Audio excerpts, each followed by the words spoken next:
has comentado que me ha parecido muy, muy interesante, que son las sincronicidades.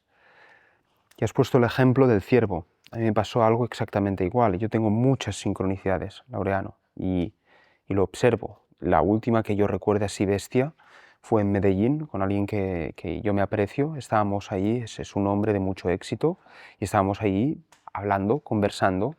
Él es alguien, un gran empresario, que tiene esa parte espiritual muy cultivada. Él me explicaba una experiencia que él tuvo de ayahuasca en Machu Picchu, en Perú. Y me explicaba cómo el chamán les estaba contando el mito del cóndor que vuela con el águila. Cuando el cóndor vuela con el águila, y me lo estaba contando ahí. El cóndor vuela con el águila y el águila luego lo hace esto. Y él me explicaba que mientras el chamán les contaba esa historia, ahí en Machu Picchu aparece el cóndor y el águila. Justo cuando él me contaba eso, aparece un águila en medio de Medellín, que esto no es Sierra Nevada ¿me entiendes? En medio de Medellín, un águila, y se planta en el jardín delante nuestro. Y yo le dije, pero Norman, ¿por qué se llama Norman? Y dije, ¿pero qué es eso? Y me dice, pero que si está lleno, Adrián, está lleno de señales. Eso es otra sincronicidad más. Y se puso a llorar pensando, mira qué majestuosidad. Y la águila la hablábamos y hablaba. Otra sincronicidad más. Sí, Y es sí. así una y otra tras otra. Es que ocurren mucho, y sobre todo a las personas que están abiertas a la intuición. Además, yo he vivido en Medellín 3 años y sé la potencia telúrica, por decir así, que tiene el trópico, Es loco. que genera sincronicidades enormes. Yo en Medellín iba un día por la calle y sentí como que la mano me hiciera así y me cayó un mango en la mano. ¿Cómo te quedas?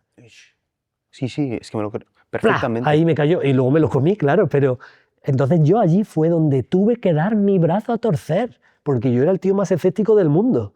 Claro, yo encima que soy ingeniero de formación, una persona muy racional, no sé qué, muy buen estudiante, pues claro, a mí me costaba mucho creer eso, pero fuimos a trabajar allí como ingeniero y es que era una casualidad de estas detrás de otras. Luego me di cuenta que no son casualidades, son Mira, has sincronicidades. vivido en Medellín y yo te Pues, cuento una historia de Medellín, que no es Salamanca o Córdoba que vives ahí, sino...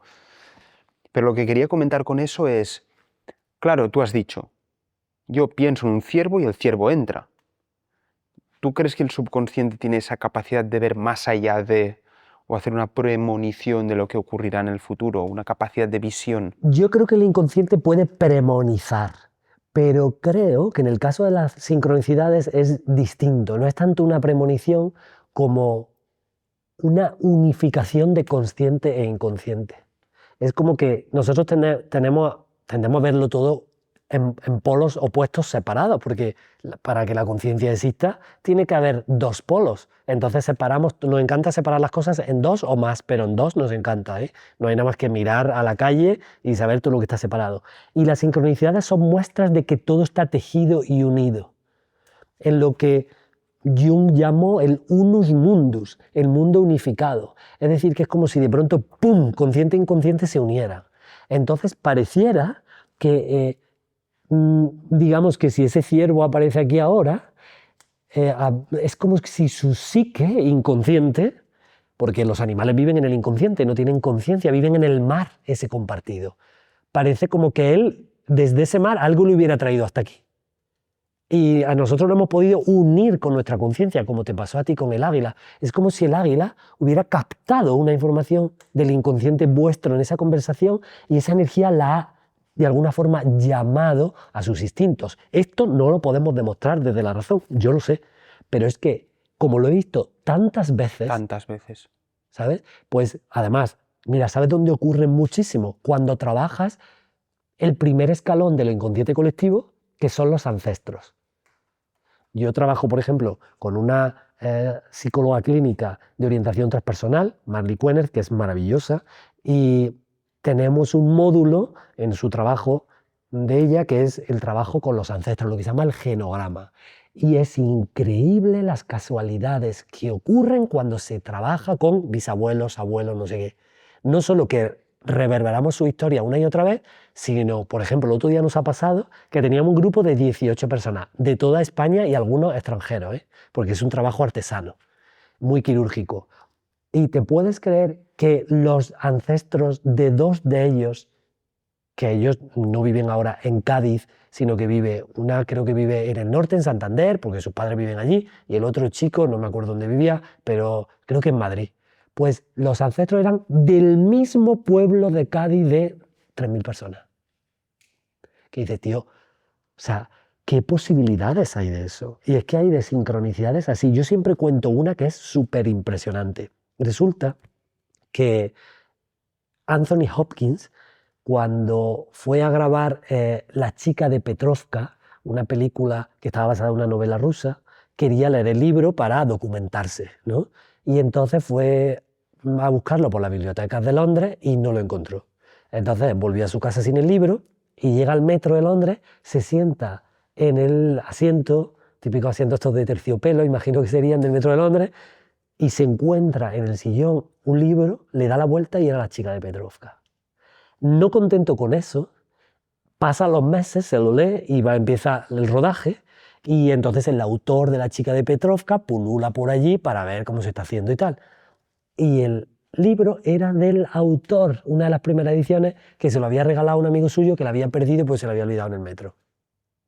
O sea, yo digo, ¿qué probabilidad a nivel estadístico hay que en una distribución normal, por ponerlo en términos estadísticos, aparezca esa casualidad? ¿Sabes? Es como que te toque la lotería. Pero es que tú le preguntas a las personas y cuando se liberan del miedo a que esto parezca esotérico, siempre hay alguien que te cuenta sincronicidades. Siempre, siempre. Entonces son grandes manifestaciones de que el inconsciente, que es mucho mayor, asiste al inconsciente en ciertos momentos. Porque y suelen ocurrir en momentos de crisis, en momentos de cambio, que etimológicamente crisis y cambio se parecen mucho, y en momentos de grandes duelos o pesares, y en momentos donde hay vida o muerte en juego. Cuando hay momentos de que están haciendo un bebé o muriéndose alguien, ocurren un montonazo. Entonces, eso que hablas, ese momento que te pasó a ti en Medellín con ese señor tan interesante, seguro que por lo que hice fue un momento de un clic para ti, como un eureka de algo que te estaba enseñando a él. Totalmente, totalmente, totalmente. Y él estaba hablando. Qué barbaridad que digas eso. Y te explico por qué. Ya concluimos con eso porque la gente va a pensar que yo ya les he dicho, yo les he comentado que yo ya soy muy espiritual, a mí me ocurren muchas cosas de estas. Justo en ese momento yo le estaba comentando mi problema con la ira. Yo como entré en el mundo de la espiritualidad poco a poco, ya hace 2 años, cuando un amigo mío que está cada vez más metido en este mundo, me dice, Adrián, veo en ti ira y creo que la ira te está bloqueando mucho de un gran potencial que tú tienes, y yo me lo reconocí en mí. Resumiendo la historia, yo le estaba contando a él mi problema con la ira, porque él me preguntó, Norman, en Medellín, oye, ¿cómo empezó tu camino en indagar más sobre este tema? Yo le conté lo de la ira. Me dice, Adrián, estos son los libros que he leído, me estaba comentando después los libros que había leído, y durante toda la conversación, imagínate, me comentó 10 libros, y a mí me captó la atención uno. Te diré el título después porque no me acuerdo. Le digo, oye, y ese libro me ha captado la atención. Y me dice, mira, justo lo estaba leyendo ahora. Lo tengo encima de la mesa. Tráelo, ya verás. Lo traigo, es un libro, el ADN de Ching, no sé qué. Ah, el I Ching era. El I Ching. Ah, es que va. Era el I Ching. Pero bueno, es que ahora te iba a contar una cosa de eso. Me trae el libro. 1000 páginas tiene, lo sabes, ¿no? Claro, 1000 claro. páginas. Me dice, ábrelo por donde tú quieras, intuitivamente. Y hago así, abro, la 412, no sé qué era, la adicción del ser humano con la ira. Ah, Mira, se me pone en la piel de gallina y le digo, pero Norman, digo, pero ¿qué probabilidad hay ¿es de que me eso? toque? Me dice, pues 1 entre 1000, porque cada página es una cosa distinta. Y yo me quedé así. Luego cierro el libro, y yo flipando, cierro el libro, continuamos charlando, y luego sucedió lo del águila.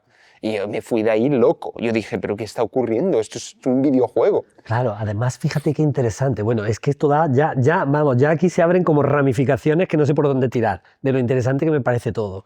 Porque no solo por hablar de tu ira, que me parece muy interesante el tema, porque ya nos avisa de que hay una adicción, y entonces eso nos avisa de que hay un patrón de ira que se generó en algún momento del pasado Sí, y que sí. sigue activo porque en el inconsciente no hay tiempo ni espacio definidos.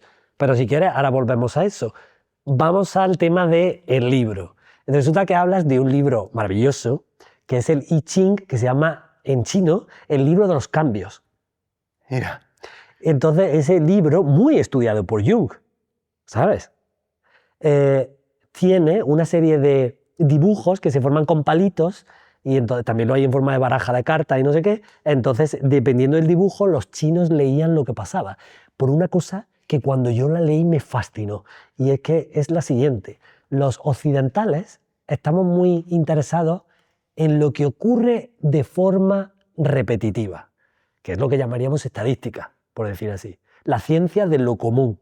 Por eso lo que se sale de la campana de Gauss nos da pavor en todos los aspectos, a los europeos particularmente y en general a los occidentales. Pero a los europeos, Europa es el continente del uff, como hay algo distinto se salga de esto, uff, uff. Entonces, los chinos, sin embargo, les parece aburridísimo estudiar lo común. Y llevan mucho tiempo estudiando cómo pillar lo que no es común. Los cisnes negros famosos o las cosas raras. Entonces ellos tienen todo un estudio de lo que se ha llamado las mancias, que son las ciencias adivinatorias. ¿Cómo podemos predecir cuándo va a ocurrir algo no común? Y uno de los grandes estudios de eso es el I Ching.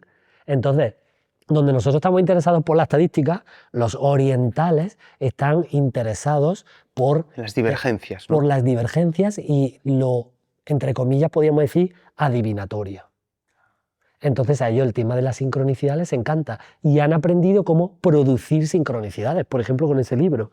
O sea, de alguna manera, a lo largo de su historia las han producido.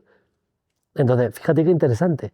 Ahora, volviendo a tu tema, claro, es un momento de clic y te dice que hay una adicción, digamos, a la ira, que seguramente viene del pasado y entonces él te habla del cóndor, que es el ave que tiene más apertura, más envergadura, con las alas abiertas del mundo, creo, y además, y del águila, que es un símbolo de ver las cosas con altura, de sabiduría, digamos, como la savia de las aves.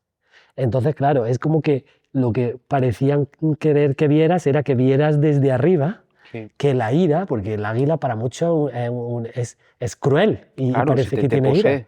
¿Sabes? Que en realidad, si tú ves las cosas desde arriba, puedes salir de esa adicción. ¿Sabes? O sea, es como que de alguna forma te da los elementos de la receta que puedes unificar para conseguir el siguiente paso al camino que vas. Eso, las sincronicidades son especialistas en eso. Los sueños también. Pero las sincronicidades te dan mucho el ves por aquí. ¿Ves Y por tú aquí? que eres intuitivo lo sabrás. Claro, yo lo vi. Sigue ese camino, continúa trabajando, es por ahí, te va marcando.